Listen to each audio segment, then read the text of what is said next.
gästet lite senare i programmet. Men först så är det dags för Kevin. Hi Kevin, hur är det? Good evening, Penisel Boy. Good evening, everyone. Welcome to the Institute of Research into Swedish Men once again this week. Penisel Boy, you know how we usually run this show, don't you? Yes, I do, we have an inslag, as you call it, with one of the researchers from the Institute. But tonight we're going to have a special telephone line from a viewer who's very interested in some of the research we've been doing at the Institute. And we've got her on the line at the moment. I'm just going to put this little gadget on here.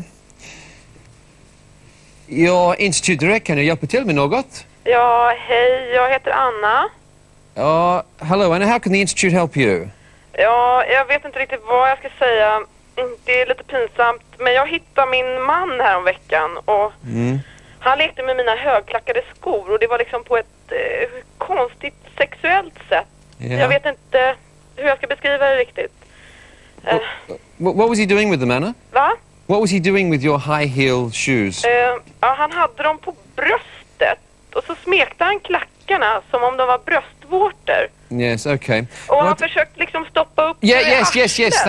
Thank you, Anna. I think we get the point.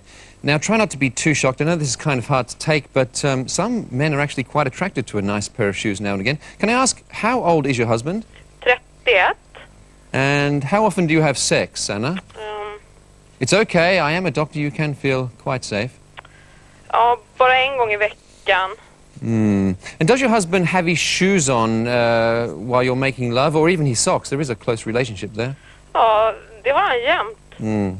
And how long is your normal love-making session, that sort of one lonely time per week? Ja, jag vet inte. 4 eller 5 minuter kanske. Yeah, it's very interesting. His name's not Pontus by any chance, is it? Nej. No, probably related though. Well, Anna, I have to tell you, I think your man has a shoe fetish. Now, surprisingly enough, this is not all that uncommon in Sweden. 1 in 3 men in Sweden do have a shoe fetish. They're around about 30, 35 years of age, and they get extremely sexually excited by the thought and touch of a high-heel lady's shoe. Now, of course, the women in Sweden tend to make the obvious mistake when their sex-crazed husbands come running towards them for a bit of kinky high-heeled shoe sex. The women tend to say things like, shoo, shoo, and that just tends to get them even more excited, whereby they make a terrible mess on the bedspreads. Terrible.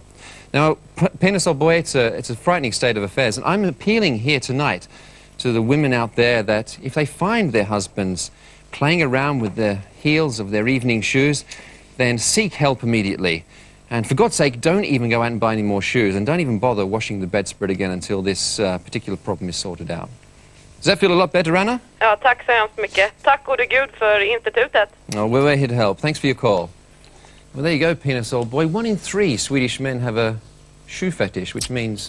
Hörru du, Kevin, du kommer ju från England för helvete. Vi snackar apelsiner i munnen, det är dammvipper i arslet, politiker som ligger bundna ett halvår, en gammal hall håller på. Yes, så liksom, yes, I know, but the research from the Institute clearly shows that Sweden is the leather and whipping capital of Europe. Just take a look at this.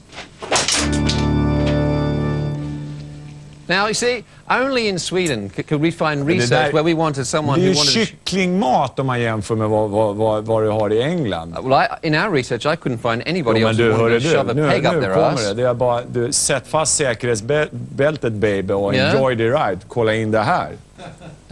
Go Britannia, go Britannia. What are you two babies getting up to? Are you being good? Just one. Let me see you put those on properly. I think he's gone too. There you go. Go on to bed, guys. Let me take that from you. Ja, Kevin. Behövs inte säga så mycket mer, va? Ja, där fick han. Hej tjejer! Tjena! Hej! Välkomna. Tack. Gillar ni porr?